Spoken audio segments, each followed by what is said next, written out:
রাষ্ট্র মেরামতের বাতাস দেশের আইন অঙ্গনেও বইছে। এরই অংশ হিসেবে বুধবার রাজধানীর বিচার প্রশাসন প্রশিক্ষণ ইনস্টিটিউটে সরকারি অ্যাটর্নি সার্ভিস অধ্যাদেশের খসড়া উপস্থাপন ও মতবিনিময় সভা অনুষ্ঠিত হয়। এ সময় দেশের বিভিন্ন কোর্টে অ্যাটর্নি জেনারেলের নিয়োগ প্রক্রিয়া নিয়ে পরামর্শ দেন উপস্থিত আইনজীবীরা। So that the new law is implemented to its fullest.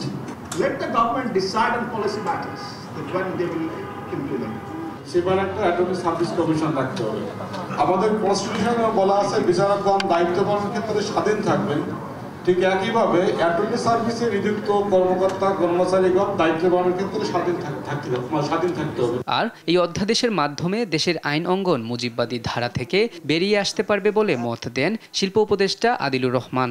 বিচার ব্যবস্থা তার সেই ভেঙে পড়া অবস্থা থেকে বের হয়ে আসতে পারে এবং সেখানে স্বাধীনভাবে প্রসিকিউশন নিয়ে যারা কাজ করবেন প্রসিকিউশন টিমের জুলাই অভ্যুত্থান এবং পরবর্তী সময়ে রাষ্ট্র সংস্কারে এত ত্যাগ দেশের মানুষ আগে কখনো করেনি উল্লেখ করে আইন উপদেষ্টা আসিফ নজরুল বলেন, দেশ সংস্কারে এখনই উপযুক্ত সময়। মানে এত কষ্ট এত ত্যাগ কখনোই বাংলাদেশের মানুষ কোনো সংস্কারের জন্য বা রাষ্ট্র মেরামতের জন্য কখনো করে নাই।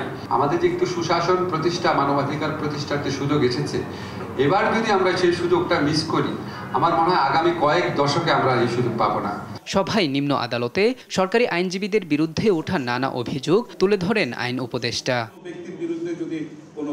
মোহাম্মদ আলাউদ্দিন, দেশ টিভি, ঢাকা।